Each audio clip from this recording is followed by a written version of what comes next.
aula de evangelismo. Aqui o ponto de número 4 agora, tá bem? Porque o que é evangelizar? Nós estamos trabalhando com esta formulação. Evangelizar é levar o evangelho todo, ao mundo todo, com a igreja toda, até que Jesus Cristo volte. Isso é evangelizar. Levar o evangelho todo, não aquele nosso ponto de vista, mas levar o evangelho conforme nós recebemos. Nós recebemos o evangelho de Jesus Cristo, pelo Espírito Santo. Preste bem atenção, ó. Nós recebemos o evangelho de Jesus Cristo pelo Espírito Santo, tá? Pelas Escrituras e pela igreja. São as três fontes do evangelho. Três fontes. O evangelho vem pelo Espírito Santo, diretamente do Espírito Santo, vem pelo evangelho, pela Bíblia, é o que está escrito aqui para nós entre Mateus e Apocalipse, considerando o livro do Antigo Testamento, e pela igreja também, a igreja que é a que fala o evangelho para nós. Bom, e que evangelho que nós recebemos? O evangelho todo. O evangelista, ele é uma pessoa que ele não pode ter preguiça de ler a Bíblia, e ele não pode ser uma pessoa que tem preguiça de ir para a igreja, e também não pode ser uma pessoa que se descuida do Espírito Santo. Se é evangelista, é porque lê a Bíblia, vai para a igreja, é um praticante dentro da igreja mesmo, praticante lá dos trabalhos da igreja. E outra coisa, ele lê a Bíblia, tem o Espírito Santo e gosta da igreja. Um evangelista que se descuida de ter o Espírito Santo. O Espírito Santo, ele tem frutos e ele tem dons. O evangelista não tem frutos e não tem dons, como que é evangelista? O evangelista não vai, o meu negócio é evangelizar as pessoas, mas eu não vou para a igreja. Ô filho, você vai gerar quem? Você vai levar esse povo para onde? Para casa, para sua casa? Você vai ficar na casa das pessoas, é isso? Você vai ficar comendo, bebendo, dormindo nas casas das pessoas, é isso? Não, filho. O evangelho vem para nós pelo Espírito Santo, concordo. O Espírito Santo não fica restrito ao ambiente de culto. Muito bem. Pelo Espírito Santo, pelas Escrituras e pelo convívio com a igreja. Ali começa o trabalho de um evangelista. Uma vez que você já se identifica como sendo evangelista, ou você já sabe que faz o trabalho do evangelista, aí você vai ver que os apóstolos, eles sofriam de uma pobreza existencial, essa que nós estamos nos referindo. Eles tinham limitações impostas pela natureza humana da evangelização, mas eles superam as dificuldades devido ao enriquecimento espiritual que o Espírito de Jesus lhes proporcionou. A presença do Espírito no seio da comunidade cristã deu aos apóstolos a autoridade necessária para espalharem a palavra e organizarem a igreja, mas isso não se deu sem dores.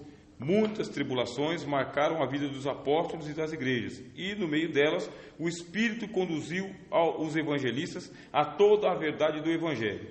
Quando findou o primeiro século, os escritos apostólicos estavam reunidos pela igreja e transmitidos à posteridade, surgindo assim o Novo Testamento. Então você vai ter um dilema. O evangelista tem um dilema. Qual que é? Pobreza existencial e riqueza espiritual. Da onde vem a riqueza espiritual? Ele tem uma vida no Espírito Santo, é leitor da palavra de Deus e igreja. É um igrejeiro, não é um igrejólatra, tá? Igrejólatra é aquele que adora a igreja, né? Beija os bancos da igreja, né? Mas ele é um igrejeiro, é uma pessoa que ele realmente defende a questão da existência da igreja, ele defende a igreja. E ele tem uma questão da pobreza existencial. Você, evangelista, nunca tem todos os recursos que você quer. Você não tem recursos suficientes para salvar o mundo. Você gostaria de salvar o mundo. Você gostaria de levar a palavra para todo mundo. Por quê? É o primeiro passo. Levar o evangelho todo ao mundo, todo, envolvendo a igreja toda, até Jesus voltar. Não é isso? Não é a nossa fórmula? O que é um evangelista? Evangelista é alguém que leva o evangelho todo ao mundo todo, com tudo que pode levar. Isso é um evangelista. Só que o evangelista, ele tem um problema, ele não tem todos os recursos. Ele sofre de pobreza existencial. Você não tem todas as habilidades, você não tem todos os dons, você não tem todos os frutos, você não tem o apoio de todo mundo, você não tem toda a compreensão do evangelho. Então essa é uma pobreza existencial. Isso limita o evangelista. Limita. Ainda mais que é o seguinte, tem que sair para trabalhar, correto? Evangelista tem que trabalhar, tá, irmãos? O evangelista ele não trabalha porque ele vive da obra. Ele vive da obra. O apóstolo Paulo ele fala o seguinte: se não trabalha, não coma, porque tem um monte de oportunista. Oportunista que quer viver do evangelho, mas não é do evangelho, ele quer viver a boa vida. Aí já está fugindo do modelo. O evangelista só pode parar de trabalhar só a partir do momento em que a igreja salariar, porque aí o apóstolo Paulo fala que o obreiro é digno do seu salário. Então, o obreiro é digno do seu salário. A igreja reconheceu que você é um evangelista, que você está vivendo para a obra. Se você está vivendo para a obra, a igreja vai deliberar que você vai viver da obra. O obreiro é digno do seu salário. Se a igreja não te assalariou, aí você vai trabalhar. Vai trabalhar de mecânico, borracheiro, gari, doméstica, recepcionista, segurança, limpador de vidro do farol. Vai trabalhar.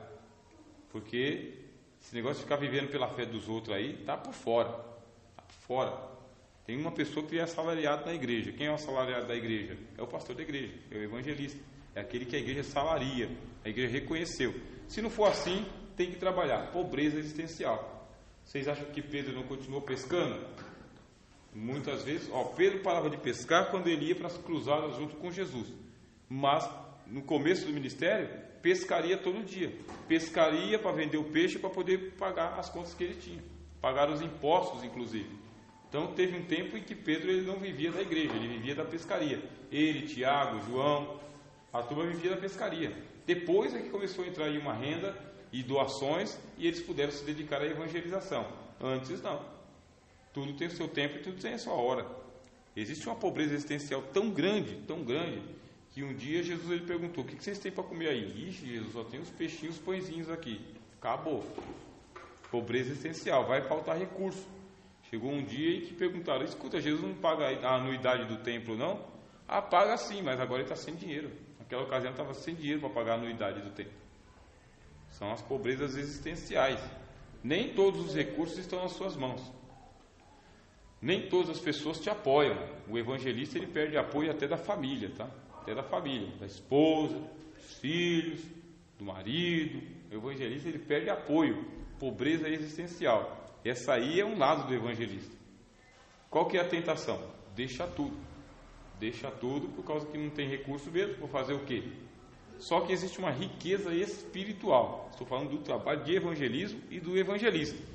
Essa riqueza espiritual, ela é realmente superior a toda a pobreza que o evangelista tem. Falta recurso material, mas superabunda recurso espiritual.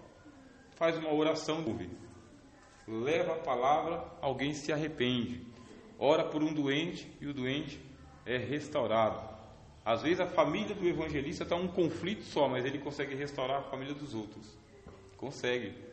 Às vezes ele precisa de uma palavra e não tem, mas ele leva uma palavra e aí as pessoas recebem. É um balanço, sabe? É um balanço terrível.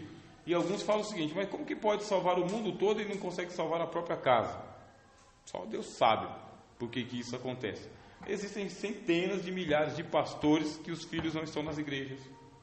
Conheço irmãos que são do ministério que a esposa não está na igreja, não está. E aí você fala o seguinte: é uma contrariedade. Qual é a contrariedade? Como que ele pode ensinar os outros se a família dele está estragada? É uma acusação, não é uma acusação? Não é uma acusação. O que ele tem que fazer então? Esperar a esposa se converter, é isso? Tem que esperar o filho vir para a igreja, é isso? Tem que sair? Ele que tem que sair então, não é eles que tem que vir. É ele que tem que parar de pregar, porque os outros não. Aí você vai para Jesus. Quando você vai para Jesus, a família de Jesus não andava com Jesus. Os irmãos não andavam com Jesus. A mãe de Jesus não andava com Jesus. Então Cristo não tinha o apoio da família. Por que isso aconteceu com Cristo? Para ficar o exemplo, que nem sempre os familiares vão dar o apoio. E os amigos de Jesus? Os amigos de Jesus não eram os amigos que andavam com ele na infância. Os amigos de Jesus eram gente nova. Quem era gente nova? As prostitutas, os mendigos, os leprosos e um monte de gente pobre que não tinha o que fazer. Percebeu? Contraste. De um lado você tem toda a assistência do Espírito Santo, do outro lado você tem falta de recursos. De um lado uma tentação, do outro lado o suporte de Deus. Isso é o trabalho de um evangelista autêntico. Autêntico. Vai chegar uma hora em que as coisas vão se equilibrar, né? Estou falando de balança, né? Chega uma hora que as coisas vão se equilibrar. Quando que isso vai acontecer? Com o passar do tempo, com a maturidade. A obra de Deus, ela prospera. Mas é um teste já para o evangelista mesmo. Para ele, o apóstolo Paulo fala: olha, quando eu estive em Éfeso evangelizando, eu fiquei desesperado, desesperei da própria vida. Não estava mais acreditando que dava para viver. O evangelista, ele é colocado numa situação, meu irmão, que ele perde a esperança de vida. Aí Paulo fala o seguinte: para quê? Para que a nossa força não repouse em nós mesmos. Dá para você? O que você acha disso? Agora você tem os tele-evangelistas, né? E você tem os super-evangelistas também.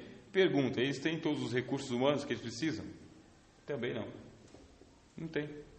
Os evangelistas, eles também têm que ficar pedindo o tempo todo. Eles têm que levantar recursos o tempo todo. Eles têm que fazer... muitos desses evangelistas que estão na televisão, muitos deles, eles têm as suas próprias gráficas, as suas próprias indústrias, empresas, mantenedores, um monte de gente que apoia eles, para eles estarem lá na televisão e no rádio também. Agora a gente entra em conflito ético, né? Será que vale a pena? Será que é produtivo isso daí? Né? Ficar pedindo oferta só para manter meia hora de rádio? Será que realmente vale a pena? Se ele é um evangelista, ele acha que vale a pena. Se tem mais gente sendo salva, ele acha que vale a pena. Serve. Mas para a gente que está de fora, eu acho que não vale a pena, não. Eu acho que não vale a pena. Mas eu acho que não vale a pena porque estou fora, estou de fora. Não significa que não tem os oportunistas, sabe, pessoal? Tem os oportunistas que não são evangelistas, que estão ali para levantar uma grana, tá? Para ganhar ibope, para lavar dinheiro, tá? Tem um pessoal assim, nesse mundo do tele-evangelismo, também chamado de evangelismo midiático. O que é o evangelismo midiático? Eu falei lá na primeira aula. Isto. Primeira aula, proselitismo. É só para tirar a pessoa da religião que ela está, para trazer para essa religião aqui. Tem evangelismo midiático também. Não é o caso. Estamos terminando já. Tá? Pescador de aquário. Então nós temos que tomar esse cuidado aí. O nosso trabalho, o nosso modelo que a gente está dizendo para você é o seguinte: olha, o evangelista levantado por Deus, ele vai viver nesse conflito. Falta de recurso, pobreza existencial e riqueza do Espírito Santo. O ruim é quando não tem a riqueza do Espírito Santo. Além de passar todas as tribulações, ainda não é rico no Espírito Santo.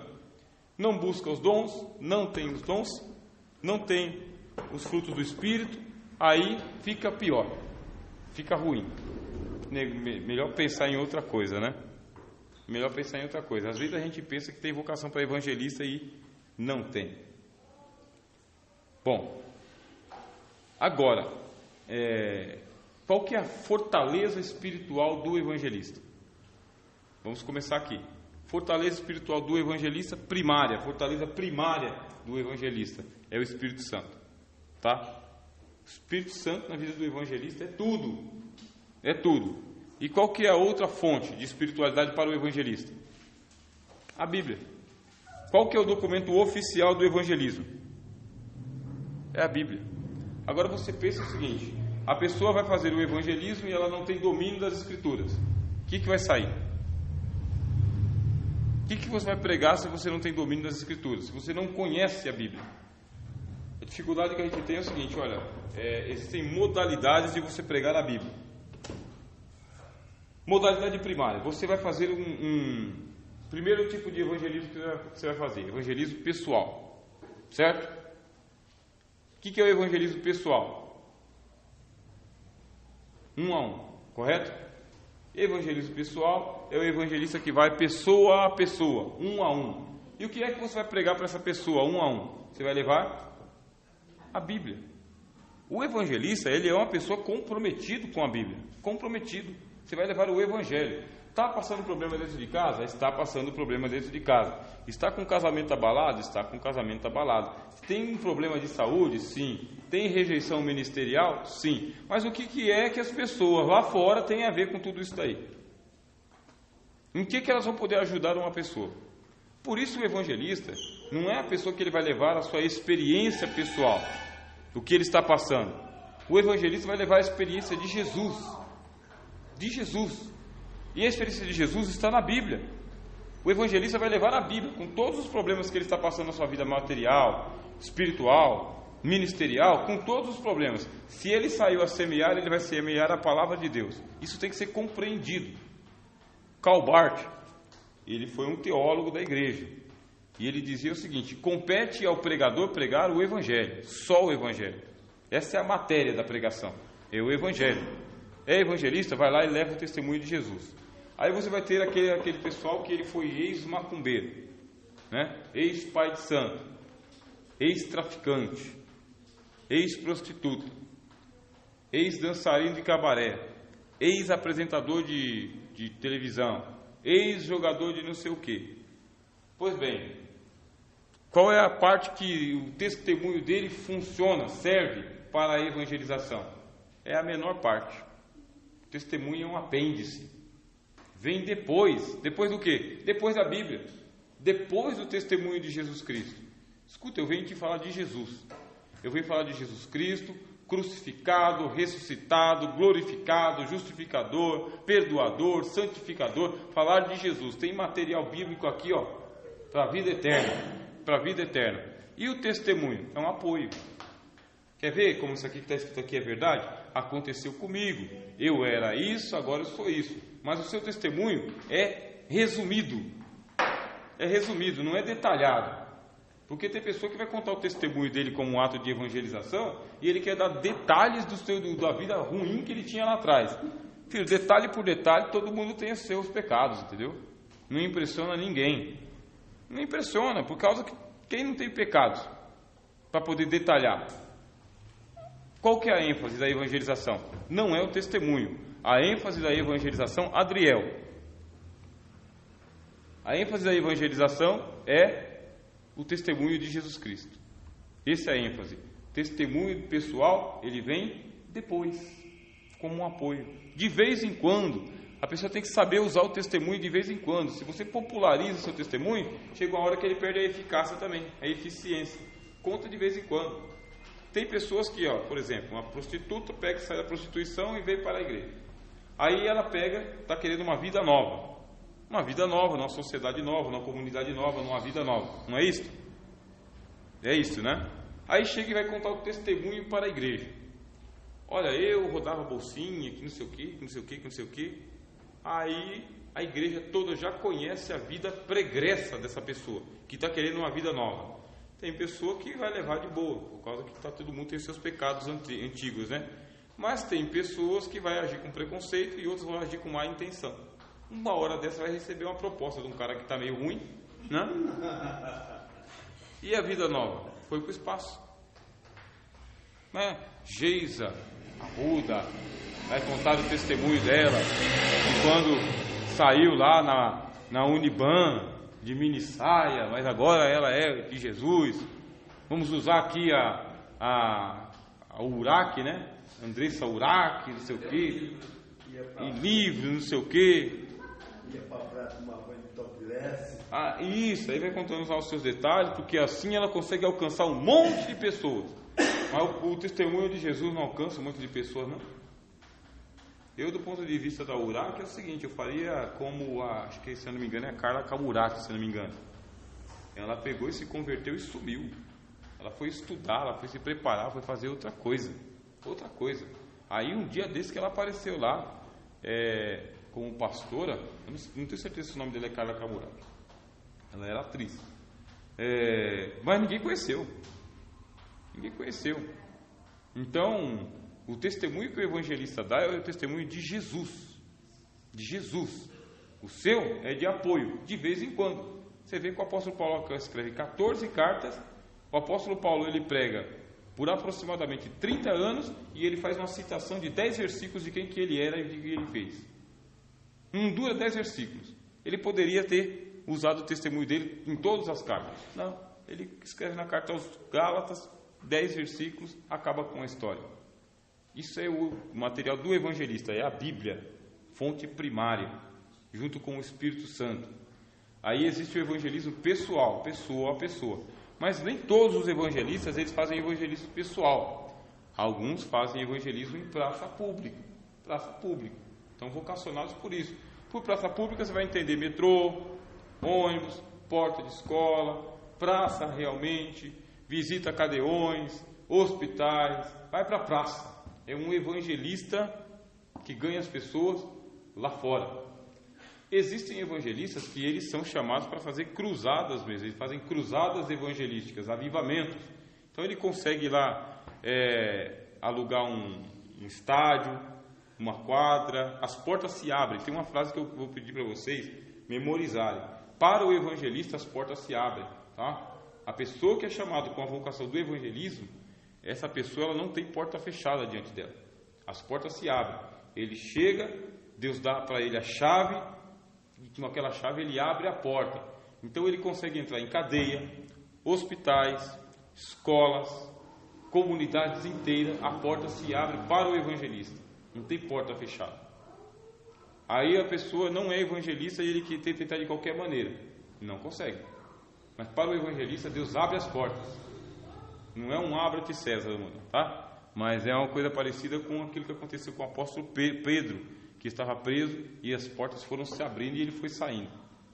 Então, o diabo vai se opor? Vai se opor. Mas o apóstolo Paulo nunca falou de porta fechada para ele. O apóstolo Paulo falou o seguinte: olha, uma porta grande e eficaz se me abriu, mas há muitos adversários.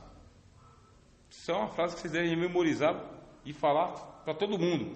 Para o evangelista, Deus abre a porta está aberta. Ele chega com a chave na mão. Deus dá a chave para ele. Dá a chave do bairro, dá a chave da cidade, dá a chave do estádio. Para o evangelista, Deus abre as portas. As portas estão abertas. Isso é um segredo, isso é um sinal. Portanto, aí tem esse evangelista que eles vão fazer grandes cruzadas. E tem os teleevangelistas, esses aí que estão na mídia, faz evangelismo através da mídia. E existem os evangelistas itinerantes também. Evangelista itinerante é aquele que vai fazer a evangelização dentro das igrejas. Ele vai andando de igreja em igreja. É evangelismo também, tá? Porque o evangelismo ele não só é levar a mensagem para os descrentes. O evangelismo também é levar a mensagem para os crentes. Também é, porque o evangelho ele é muito vasto. E um evangelista, ele é uma pessoa que ele vai de igreja em igreja anunciando o evangelho para as pessoas que estão dentro das igrejas, inclusive os crentes, tá? Porque muitos falam o seguinte: evangelista que anda de igreja em igreja, que não sei o que, não compreende o caráter do ministério. Paulo escrevendo a Timóteo, ele diz o seguinte: faz a obra de um evangelista. E depois ele diz o que é que o evangelista faz: organiza a igreja. Organiza a igreja.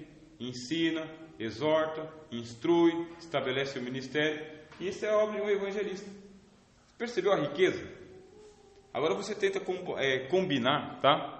Essa aula sobre o evangelismo com aquela que a gente estava tendo sobre ministérios, que eu vou trazer para vocês daqui a 15 dias. Quão rico que é o ministério de Jesus. Agora você pensa se uma pessoa só consegue fazer tudo. De jeito nenhum, de forma nenhuma. Cristo nem quer que você faça tudo. Cristo não quer que você ganhe o mundo inteiro. Não quer. Não é para você ganhar o mundo inteiro. Não é função sua ganhar o mundo inteiro. Levar todo mundo para Cristo. Mas o nosso lema é levar o evangelho todo ao mundo todo, né? Com a igreja toda. Sim, só que você não vai ganhar o mundo inteiro. O que você vai fazer? Você vai ganhar aquelas pessoas que Deus der para você. Nem Jesus Cristo ganhou o mundo inteiro no primeiro século. Ele disse claramente: alguns de vocês não são as minhas ovelhas, se fossem tinham vindo. Aí depois Jesus disse: todo aquele que o Pai me der virá a mim, e o que vier eu não lançarei fora. Portanto, tem gente que o Pai não vai dar para você. John Wesley mesmo, ele foi um evangelista, eu já falei dele para vocês aqui. John Wesley foi um evangelista da Inglaterra, e ele pedia a Deus a quantidade de almas que ele queria ganhar. Teve uma oração que ele falou o seguinte: Senhor, me dá 200 homens para mim poder trazer a Inglaterra para ti. 200 homens. para evangelizar a Inglaterra. Deus até deu os 200 homens para ele, agora evangelizar a Inglaterra é uma outra coisa, é uma outra questão. Então você não vai ganhar o mundo inteiro, Deus nem quer que você ganhe o mundo inteiro, mas você pode começar com uma turminha lá do seu bairro, né? Seus contatos de Facebook, contatos do WhatsApp, começa por aí. Isso, aí você me manda, tá bem? Mande para a nossa irmã e depois vocês mandem para mim. Bom, por causa que aí vamos adicionando. O meu é Rogério de Souza, facinho. Eu mando lá. Não tem? Eu procurei vocês no Facebook e não achei ninguém. Achei o professor, achei você. Facinho. Estamos ali. Na janela do mundo. Na janela do mundo. Tá bem? E usando os recursos que vocês tiverem. Qual que é o recurso que vocês têm? Se o recurso é uma caixa de som, usa a caixa de som. Se o recurso é uma perua, usa uma perua. Se o recurso ele é um estádio, usa um estádio. Se o recurso é a TV, usa a TV. Usa o recurso que você tem. Se você é mudo, então você vai ter que usar a linguagem de Libras. Linguagem de sinais. Você é mudo. Se você é cego, tem que usar o braille. Se você é cadeirante, então você vai utilizar isso aí como instrumento também sendo cadeirante. Não existe limitação para o evangelista. Tá? O evangelista é uma pessoa que ele supera as suas limitações. E é isso, meus irmãos. Né? Chegamos aqui ao término de hoje.